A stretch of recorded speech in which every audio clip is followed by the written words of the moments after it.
Bayangkan, kamu datang ke makan malam keluarga besar, berharap disambut hangat. Tapi yang terjadi justru suami dan mertuamu membawa pelakor duduk di kursi utama. Harga dirimu dipermalukan di depan semua orang. Akankah kamu diam? Atau berani membalik keadaan? Inilah kisah nyata rumah tangga yang penuh air mata, pengkhianatan, sekaligus keberanian. Jangan lupa like, share, dan subscribe agar kalian tidak ketinggalan kisah penuh air mata dan keberanian ini. Tulis di komentar, dari daerah mana kalian menonton, supaya saya tahu cerita ini sudah sampai sejauh mana. Hidupku, sejak menikah dengan Andi 3 tahun lalu, terasa seperti berjalan di jalan setapak yang penuh duri. Dari luar, orang-orang mungkin melihat kami sebagai pasangan serasi.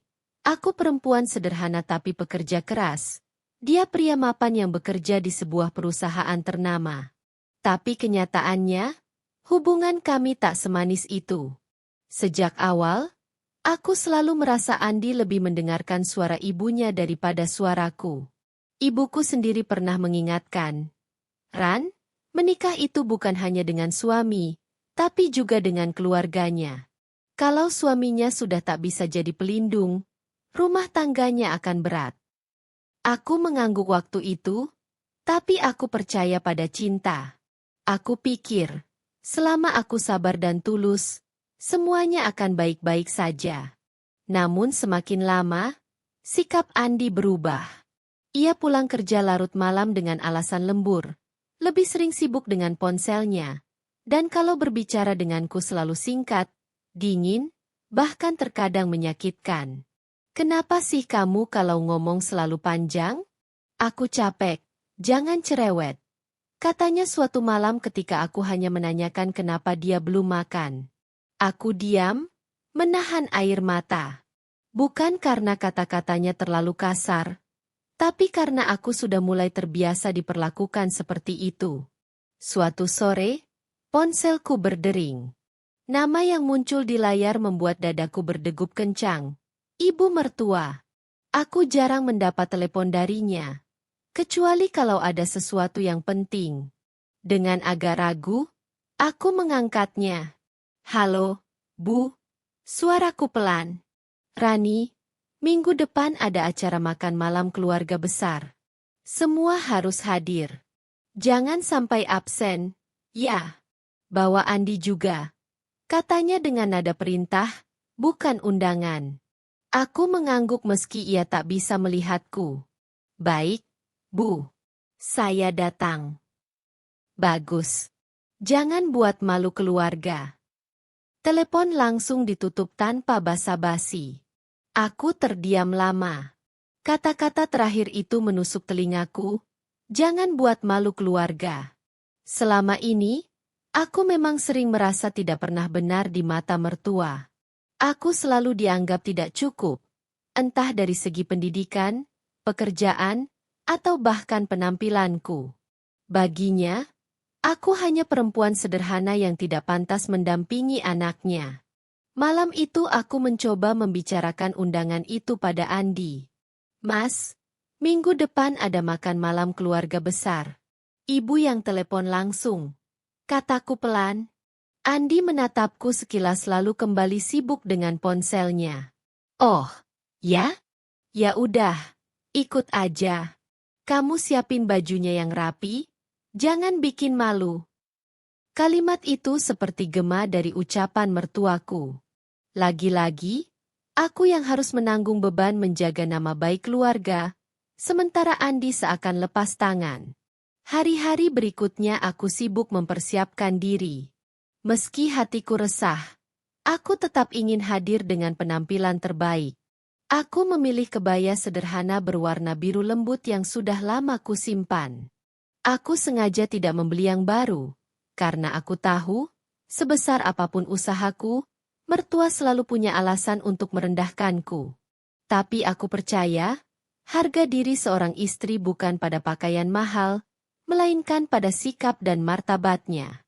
Namun ada firasat aneh yang mengganggu pikiranku. Entah kenapa, undangan makan malam itu terasa berbeda. Biasanya acara keluarga besar penuh kehangatan. Meski aku sering jadi bahan sindiran, setidaknya acaranya jelas. Tapi kali ini, ada rasa tidak nyaman yang menyelinap sejak pertama kali aku menerima telepon itu. Hari makan malam pun tiba. Sore itu aku berdiri lama di depan cermin. Aku menata rambutku dengan rapi, memakai riasan tipis. Aku ingin terlihat anggun, meski sederhana. Saat aku keluar dari kamar, Andi menatapku sekilas. Kamu kelihatan. Ya lumayanlah. Jangan bikin ribut di sana. Ingat, banyak keluarga besar. Katanya dingin. Aku tersenyum pahit. Aku akan tenang, Mas. Aku cuma ingin kita terlihat baik di depan mereka. Andi tidak menjawab, hanya mengambil kunci mobil dan berjalan duluan. Aku mengikutinya dengan langkah pelan. Di sepanjang perjalanan menuju restoran tempat acara diadakan, aku menatap keluar jendela. Lampu jalan berkelip, mobil-mobil berlalu lalang. Hati kecilku terus bertanya, kenapa aku merasa malam ini akan berbeda? Sesampainya di restoran, suasana tampak meriah. Ruangan besar dengan meja panjang sudah ditata rapi. Sanak keluarga mulai berdatangan, mengenakan pakaian mewah dan penuh senyum. Aku berusaha menahan rasa gugup, melangkah dengan tenang di samping Andi. Selamat datang, Rani. Sapa salah satu iparku dengan ramah. Aku membalas senyum, meski dalam hati masih canggung. Aku duduk di kursi yang disediakan, sementara Andi berjalan sebentar untuk berbicara dengan ibunya. Dari jauh, aku melihat mereka tersenyum dan berbisik-bisik. Sesekali pandangan mereka mengarah padaku.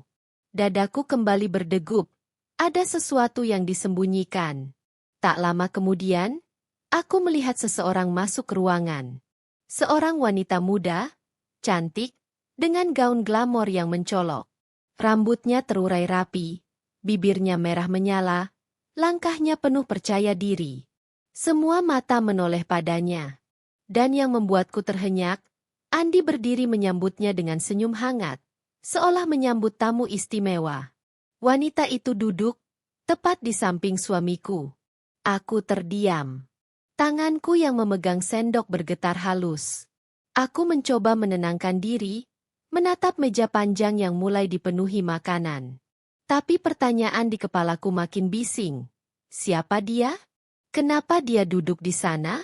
Mertuaku kemudian berdiri dan dengan lantang berkata, "Semua, perkenalkan. Ini Maya, teman dekat Andi. Malam ini dia ikut makan bersama kita." Jantungku serasa berhenti berdetak. Nama itu, Maya, pernah kudengar sebelumnya. Dari bisikan teman, dari sikap Andi yang mencurigakan. Dan malam ini, di depan seluruh keluarga besar, mertua sendiri yang mengumumkannya. Aku tersenyum kaku, meski dalam hati berkecamuk. Undangan makan malam ini bukan sekadar pertemuan keluarga. Ini adalah panggung.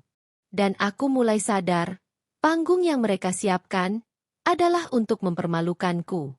Restoran malam itu benar-benar megah.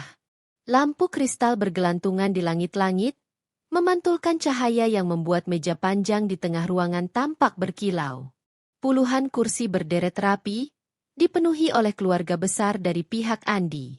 Sepupu, paman, bibi, bahkan kerabat jauh yang jarang kutemui, semua hadir dengan busana terbaik mereka.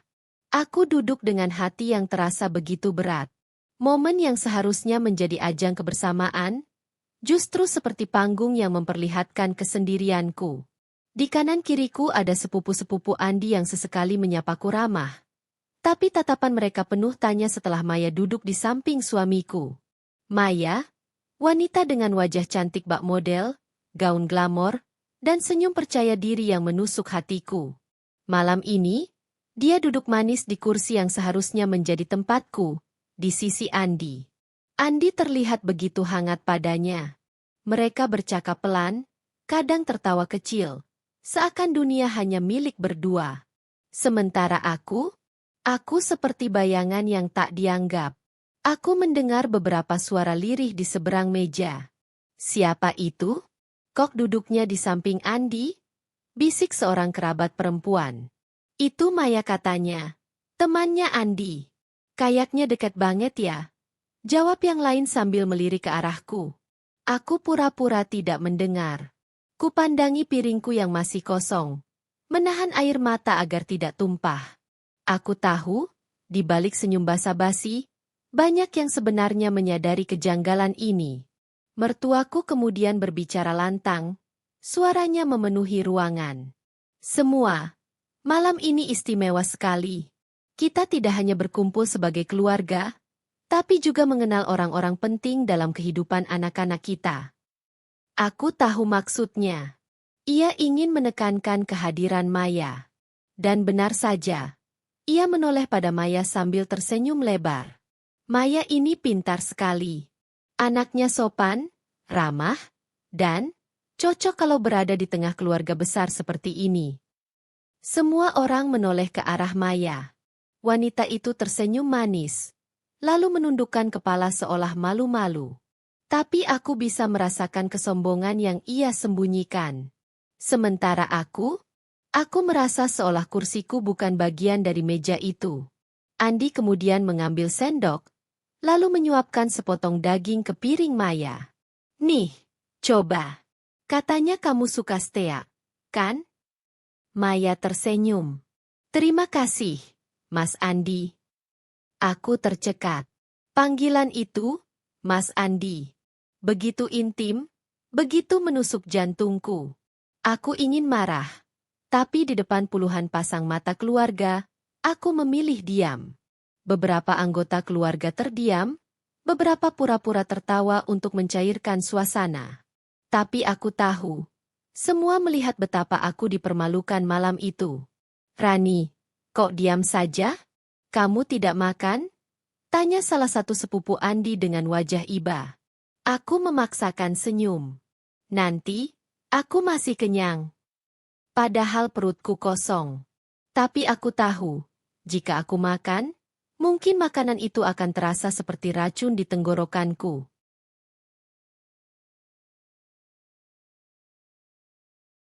Sepanjang makan, Maya dan Andi terus berbicara. Mereka membicarakan banyak hal, pekerjaan, hobi, bahkan rencana liburan. Mertuaku sesekali ikut menimpali dengan tawa. Wah, kalian cocok sekali. Kalau nanti ada acara keluarga lagi, Maya harus selalu hadir ya, kata mertuaku dengan nada penuh arti. Aku hanya bisa menunduk. Jari-jariku menggenggam kuat sendok dan garpu, menahan emosi yang hampir meledak. Tapi dalam hati kecilku, aku berbisik pada diri sendiri. Tenang, Rani. Malam ini mungkin mereka ingin membuatmu malu. Tapi bukan berarti kamu harus kalah. Kesabaranmu sedang diuji. Dan suatu saat, mereka akan menuai akibat dari perbuatan mereka. Beberapa kali, tatapan keluarga lain terarah padaku. Ada yang tampak iba, ada juga yang tampak bingung. Tak sedikit yang berbisik, menutupi mulut dengan tangan agar tidak terdengar. Aku tahu, meski banyak yang tidak setuju dengan sikap Andi dan mertuaku, tak ada yang berani bersuara. Karena mereka tahu, mertua memiliki kuasa besar dalam keluarga. Dan aku hanyalah menantu yang dianggap tak pantas. Suasana hatiku semakin sesak ketika Maya tiba-tiba menyentuh lengan Andi sambil tertawa kecil. Gestur itu sederhana, tapi bagiku, itu seperti tamparan keras di wajah. Aku ingin berdiri, meninggalkan meja itu. Tapi aku juga tahu, jika aku pergi, mereka akan berkata, lihat, Rani memang tidak tahu sopan santun. Dia lari dari masalah. Aku tidak boleh kalah dengan cara itu.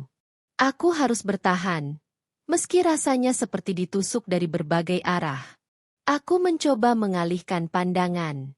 Melihat lilin di atas meja, mendengar denting gelas beradu, menatap makanan yang berjejer rapi. Tapi semuanya terasa hambar.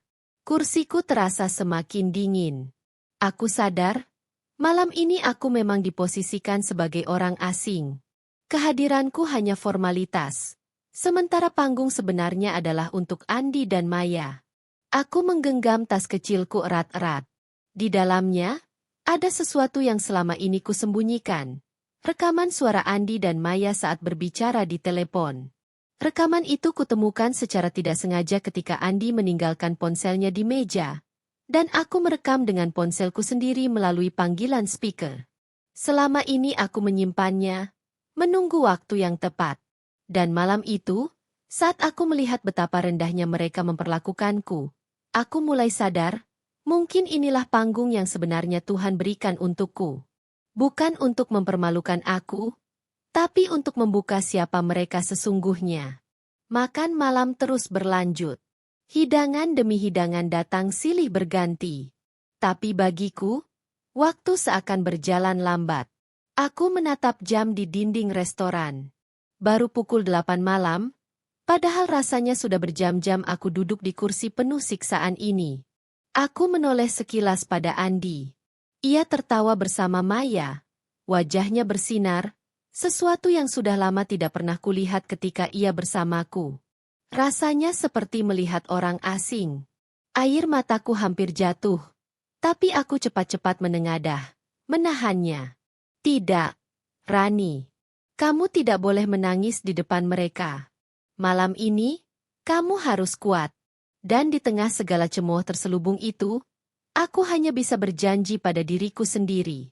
Malam ini mereka pikir bisa membuatku malu. Tapi tunggu saja.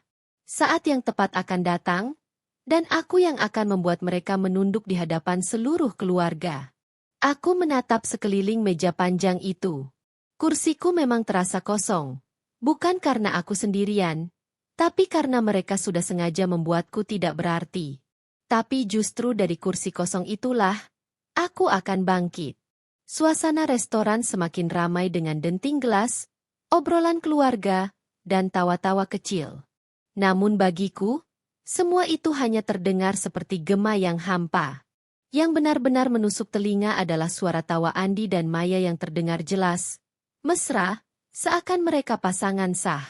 Aku duduk diam, wajahku menegang, mencoba mengontrol diri. Tapi semakin lama, semakin sulit. Karena malam itu, luka bukan hanya kurasakan sendiri. Luka itu dipertontonkan di hadapan keluarga besar. Aku hampir tercekik ketika melihat Maya mendekatkan wajahnya ke Andi, berbisik sambil tersenyum genit. Suamiku tertawa kecil. Lalu dengan santainya menepuk punggung Maya. Gerakan yang tampak sederhana, tapi bagiku seperti cambukan. Beberapa kerabat di meja saling bertukar pandang. Aku tahu mereka melihat kejanggalan ini, tapi tak ada yang berani bersuara. Lalu mertuaku, dengan suara lantang, kembali membuka mulut. Andi, kamu beruntung sekali punya teman seperti Maya. Anak ini pintar, bisa membawa diri, dan aku lihat kalian berdua cocok sekali. Kalau ada apa-apa, Mama selalu dukung. Perkataannya sengaja diucapkan keras-keras, hingga semua orang di meja mendengarnya. Aku tercekat. Itu bukan hanya pernyataan, tapi tamparan. Aku menunduk, menahan air mata. Tanganku bergetar di atas meja. Mengapa mertua tidak pernah melihat usahaku? Mengapa dia selalu membandingkan aku dengan orang lain? Salah satu sepupu Andi yang duduk di dekatku mencoba menenangkanku. Ia berbisik pelan, "Sabar ya, Mbak Rani. Semua orang di sini tahu kamu yang sah. Jangan pedulikan omongan mereka." Aku mengangguk pelan, meski dalam hati aku merasa semakin hancur. Aku ingin berteriak, ingin mengatakan pada semua orang siapa Maya sebenarnya. Tapi aku masih menahan diri. Belum saatnya. Maya tersenyum, lalu dengan penuh percaya diri berkata, "Aduh tante, saya jadi malu dipuji begini. Saya hanya berusaha jadi teman yang baik buat Mas Andi." Mas Andi. Kata itu lagi. Begitu mudah meluncur dari bibirnya. Begitu akrab. Aku bisa merasakan jantungku berdegup kencang. Wajahku panas. Sementara Andi hanya tersenyum. Makan malam berlanjut. Maya mulai ikut menimpali obrolan keluarga besar, menjawab pertanyaan-pertanyaan dengan gaya percaya diri. Anehnya, sebagian anggota keluarga justru terlihat kagum padanya. Wah, Maya pinter sekali ya jawab pertanyaan. Kayak udah jadi bagian dari keluarga kita, ujar salah satu paman Andi. Aku tercekat. Mereka tidak sadar, atau pura-pura tidak sadar, bahwa aku duduk di situ, istri sah yang seolah tak dianggap. Andi pun menambahkan, iya, Maya memang hebat. Aku banyak belajar dari dia. Kata-kata itu menusukku. Belajar apa? Andi? Belajar mengkhianati istri? Belajar melukai hati yang selama ini setia menemanimu? Aku ingin meletakkan sendok dan pergi. Tapi sekali lagi, aku bertahan. Aku semakin teriris ketika melihat Maya menyodorkan tisu ke Andi, lalu membersihkan noda kecil di bibir suamiku. Semua orang melihat itu, dan beberapa bahkan tertawa kecil. Mertuaku ikut menimpali. Wah, perhatian sekali Maya. Andi memang pantas dapat yang begitu. Aku terdiam, tapi dalam hatiku berteriak, aku juga pernah begitu. Aku yang selama ini merawat Andi saat dia sakit. Aku yang menyiapkan pakaiannya. Aku yang menemaninya di masa-masa sulit. Mengapa semua itu seakan tak pernah ada? Aku menoleh ke arah keluarga lain. Beberapa tampak tidak nyaman. Ada yang pura-pura sibuk dengan piring mereka. Tapi tak seorang pun berani menegur. Malam itu, aku sadar, mereka memang sengaja mempertontonkan luka ini. Aku menggenggam tas kecilku lebih erat. Di dalamnya ada rekaman suara, bukti pengkhianatan yang selama ini kusembunyikan. Aku menunduk, menutup mata sejenak. Dalam hati aku berdoa, ya Tuhan, berikan aku kekuatan. Jika ini saatnya, tuntun aku agar bisa menegakkan harga diriku. Jangan biarkan aku kalah di hadapan mereka. Air mataku hampir jatuh, tapi aku menahannya. Aku tidak mau mereka melihat aku lemah. Jika aku menangis, maka mereka akan puas. Aku harus menunggu saat yang tepat untuk membalik keadaan. Maya lalu menoleh ke arahku. Senyumnya penuh arti. Seperti sengaja ingin menunjukkan siapa yang menang malam itu. Restoran malam itu sudah jauh berbeda suasananya. Tawa yang sebelumnya memenuhi meja panjang kini lenyap, berganti dengan keheningan canggung. Tidak ada lagi suara sendok dan garpu beradu, tidak ada lagi obrolan hangat. Yang ada hanyalah tatapan penuh rasa malu, kekecewaan, dan ketegangan yang menggantung di udara. Aku duduk dengan tegak, berusaha menahan gemetar di tanganku. Tapi kali ini bukan gemetar karena takut, melainkan karena campuran emosi, lega, marah, dan puas. Setelah sekian lama aku dianggap rendah, akhirnya aku bisa membuktikan bahwa aku tidak bisa diremehkan. Andi menunduk, wajahnya pucat seperti kain yang kehilangan warna. Maya duduk kaku, matanya berkaca-kaca, bibirnya bergetar tapi tidak ada kata yang keluar. Mertuaku, beliau tampak benar-benar terpukul.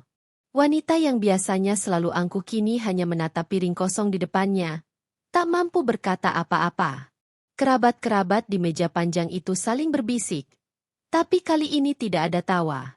Semua tahu, malam itu sejarah baru tercipta dalam keluarga ini. Aku menarik napas panjang, lalu berkata dengan tenang namun tegas. Terima kasih karena sudah mendengarkan. Saya hanya ingin semua tahu siapa sebenarnya yang bermain di belakang saya. Saya bukan wanita sempurna, tapi saya tidak pantas diperlakukan seperti ini. Suara lirih beberapa sepupu terdengar. Sabar ya, Rani, kamu wanita yang kuat. Aku tersenyum tipis. Kuah. Kata itu yang sejak lama aku ingin dengar. Tiba-tiba Andi membuka mulutnya. Suaranya pelan, hampir seperti bisikan. Rani, maafkan aku. Aku hilaf. Aku tidak tahu apa yang kupikirkan. Aku menoleh padanya, menatap lurus ke matanya yang penuh rasa takut. Hilaf? Hilaf yang kamu pelihara berbulan-bulan? Hilaf yang kamu bawa ke meja makan keluarga besar ini? Jangan sebut itu hilaf, Andi. Itu pilihan. Andi terdiam, tak mampu membantah. Maya mencoba membela diri. Mbak Rani, aku juga minta maaf. Aku tidak bermaksud merebut. Aku memotong cepat. Kamu tahu Andi sudah beristri, Maya. Tapi kamu tetap melanjutkan. Itu bukan tidak sengaja. Itu kesadaran. Dan malam ini, kamu sudah menunjukkan siapa dirimu sebenarnya di hadapan semua orang. Maya menunduk, menutupi wajah dengan kedua tangannya. Air matanya jatuh, tapi tak ada satupun yang bersimpati. Aku menoleh ke arah mertuaku. Beliau masih diam, tapi aku tahu, sebagai orang tua, harga dirinya sedang hancur. Aku memilih untuk bicara, bukan dengan amarah, tapi dengan ketegasan. Bu, saya menantu ibu. Saya menikah dengan Andi dengan restu ibu. Tapi malam ini, ibu justru mendukung wanita lain untuk duduk di kursi yang seharusnya milik saya. Jika ibu tidak menyukai saya bisa menerima. Tapi mempermalukan saya di depan keluarga? Itu sudah terlalu jauh. Wajah mertuaku menegang, lalu perlahan menunduk. Aku salah, Rani, katanya pelan. Aku terlalu buta menilai orang. Aku pikir Maya lebih baik, tapi ternyata. Kalimatnya menggantung. Untuk pertama kalinya, aku melihat mertuaku mengaku salah. Aku berdiri perlahan. Semua mata menatapku, menunggu kata-kata terakhir.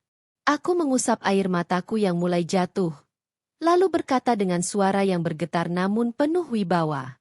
Selama ini aku selalu berusaha menjadi istri yang baik. Tapi aku sadar, kebahagiaanku tidak bisa ditentukan oleh pengakuan orang lain. Malam ini, aku sudah cukup dipermalukan. Tapi aku juga sudah cukup kuat untuk melawan. Aku menoleh ke seluruh keluarga. Saya tidak peduli siapa yang percaya atau tidak. Tapi satu hal yang pasti, saya akan tetap berdiri dengan harga diri saya. Karena harga diri seorang istri tidak bisa ditukar dengan apapun. Suasana meja panjang itu hening. Hanya terdengar suara isakan kecil dari Maya dan helaan napas berat Andi. Beberapa kerabat menatapku dengan kekaguman. Seakan baru menyadari bahwa aku bukan wanita lemah seperti yang mereka kira. Aku mengambil tas kecilku, lalu melangkah pergi dari meja itu. Setiap langkahku terasa berat, tapi juga penuh kemenangan. Untuk pertama kalinya, aku tidak lagi merasa kecil di hadapan mertua dan suamiku. Sebelum aku benar-benar keluar, aku mendengar suara paman Andi yang dituakan. Rani benar. Kita semua jadi saksi malam ini. Andi, kamu harus bertanggung jawab. Maya, kamu harus tahu malu. Dan kalian semua, jangan pernah meremehkan seorang istri yang setia. Karena ketika dia bangkit, dia bisa lebih kuat daripada siapapun. Aku tersenyum tipis mendengar itu, lalu melangkah keluar dari restoran dengan kepala tegak. Di luar, angin malam menyambutku. Aku menarik napas panjang, merasakan udara segar yang seakan membersihkan hatiku dari racun yang menyesakkan sejak tadi. Aku sadar, malam ini aku mungkin sudah kehilangan cinta suamiku. Tapi aku tidak kehilangan cintaku pada diriku sendiri. Malam ini aku mungkin sudah dikhianati oleh mertua dan pelakor. Tapi aku tidak kehilangan kehormatanku. Dan itu lebih dari cukup. Karena pada akhirnya, bukan tentang siapa yang duduk di samping suamiku di meja makan. Bukan tentang siapa yang dipuji atau dihina. Tapi tentang siapa yang mampu berdiri tegak meski dipermalukan. Dan malam ini, akulah pemenangnya. Aku berjalan pulang dengan hati yang masih berat, tapi penuh kekuatan baru. Aku tahu jalan ke depan tidak akan mudah. Mungkin aku harus membuat keputusan besar tentang rumah tanggaku. Mungkin aku harus berhadapan dengan luka yang lebih dalam. Tapi satu hal yang pasti, aku tidak akan pernah lagi membiarkan siapapun menginjak harga diriku. Karena aku, Rani, istri yang setia, dan malam ini, aku membuktikan bahwa harga diriku adalah kemenangan terbesar. Mbak Rani, Makannya kok sedikit sekali? Jangan diet, nanti sakit loh. Mas Andi bilang Mbak suka gampang sakit. Ya? Katanya dengan nada manis tapi penuh sindiran. Aku terperanjat. Jadi Andi bercerita tentang kelemahanku pada Maya? Sesuatu yang seharusnya hanya diketahui pasangan, kini jadi bahan obrolan mereka. Aku tersenyum tipis. Tidak, saya baik-baik saja. Terima kasih perhatiannya. Suara yang keluar dari mulutku tenang. Meski di dalam hatiku aku ingin sekali membalas dengan kata-kata pedas. Maya hanya tersenyum tipis. Lalu kembali berbicara dengan Andi. Seolah aku tidak penting. Detik demi detik, aku merasakan harga diriku terkoyak. Seperti kain yang ditarik dari berbagai arah, hampir sobek. Aku tahu, jika aku diam terus, luka ini akan semakin dalam. Tapi aku juga sadar, jika aku meledak sekarang, aku yang akan disalahkan. Aku menoleh ke arah jam dinding restoran. Pukul 9 malam. Waktu terasa lambat, tapi juga semakin dekat dengan titik balik. Aku menarik napas panjang, menenangkan diri. Aku tahu, tidak lama lagi aku akan menggunakan apa yang kusimpan. Malam itu, aku sadar satu hal. Mereka mungkin sengaja ingin mempermalukanku, menjadikanku tontonan. Tapi mereka lupa bahwa setiap pertunjukan selalu punya klimaks. Dan kali ini, aku bertekad, klimaks itu bukan tentang aku yang dipermalukan, tapi tentang mereka yang akhirnya tertunduk malu. Aku meremas tas kecilku, menatap ke arah Maya dan Andi. Luka ini tidak akan kubiarkan sia-sia. Luka ini akan menjadi senjata. Aku duduk diam, wajahku tenang, meski hatiku seperti kobaran api. Selama 2 jam aku sudah dibuat seperti boneka bisu, istri yang dipermalukan di depan keluarga besar. Andi dan Maya sibuk memamerkan kedekatan mereka, mertua terang-terangan menunjukkan keberpihakan. Tapi aku tahu, setiap pertunjukan pasti punya puncak. Dan malam itu, aku yang akan menentukannya. Aku merogoh tas kecilku perlahan, memastikan benda kecil itu masih ada. Ya, ponselku. Di dalamnya tersimpan rekaman yang sudah lama kusembunyikan. Rekaman percakapan Andi dan Maya, bukti perselingkuhan mereka yang tak terbantahkan. Aku memandang meja panjang yang kini penuh dengan gelas anggur, piring berisi sisa makanan, dan lilin yang mulai meredup. Saatnya hampir tiba. Tenang, Rani. Jangan terburu-buru. Biarkan mereka merasa menang dulu, biarkan semua keluarga menjadi saksi. Baru kemudian, kamu jatuhkan bomnya. Maya yang duduk di samping Andi kini semakin berani. Ia menggandeng lengan suamiku tanpa sungkan, lalu bersandar manja. Mas Andi, nanti kalau kita jadi pergi ke Bali bareng, jangan lupa ya bawa aku ke pantai yang pernah Mas ceritain itu. Katanya dengan nada manja. Aku tersentak. Bali? Kapan Andi merencanakan pergi ke Bali? Dan lebih parah lagi, kenapa dengan Maya, bukan dengan istrinya sendiri? Beberapa kerabat mulai terkejut, saling pandang. Suasana meja sedikit berubah, tapi mertua segera menimpali dengan tawa.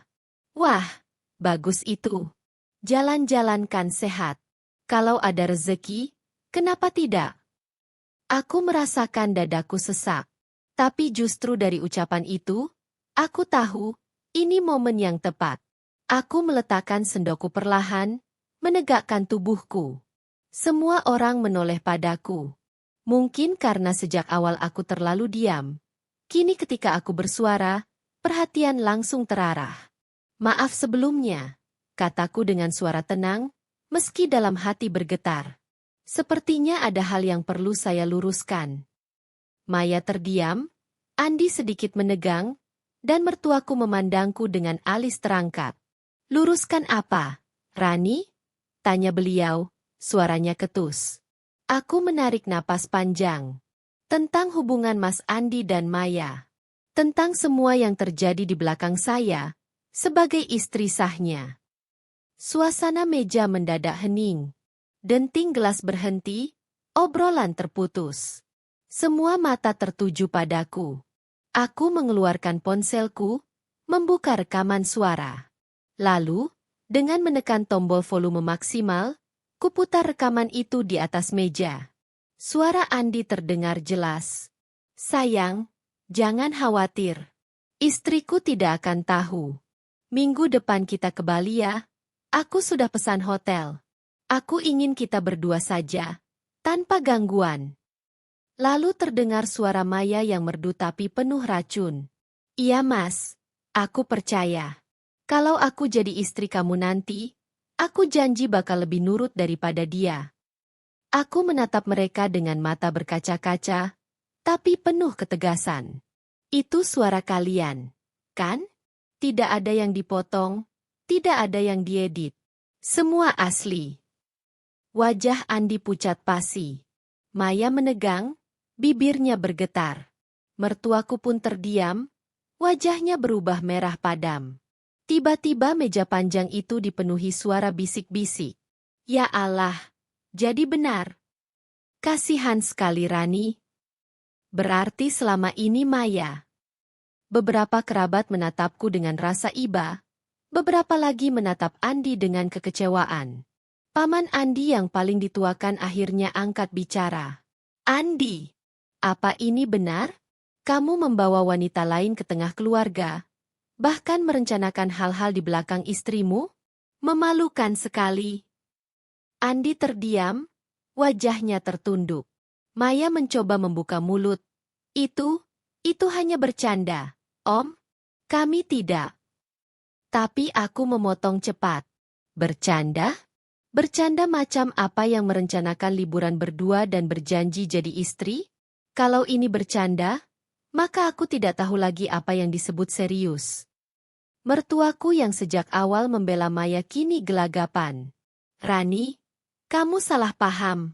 Itu kan hanya, mungkin rekaman lama? Atau... Aku menatapnya dengan tajam. Bu, saya sudah lama diam. Saya sudah sabar ketika ibu selalu membandingkan saya dengan orang lain. Tapi malam ini, ketika ibu sengaja membawa Maya ke meja makan keluarga, di hadapan saya, sebagai istri sah Andi, saya rasa kesabaran saya sudah habis. Rekaman ini baru dibuat minggu lalu. Jadi tidak ada kata salah paham. Keluarga besar terdiam. Wajah mertuaku memerah, bibirnya bergetar tapi tak ada kata keluar. Untuk pertama kalinya, aku melihat beliau kehilangan wibawa di hadapan keluarganya sendiri. Aku berdiri dari kursiku. Semua mata menatapku. Malam ini, saya tahu mereka ingin mempermalukan saya. Mereka ingin saya terlihat kalah. Tapi sekarang, biar semua tahu, saya bukan istri yang bisa diinjak-injak. Saya punya harga diri, dan saya tidak akan biarkan siapapun merampasnya. Aku menoleh ke arah Maya.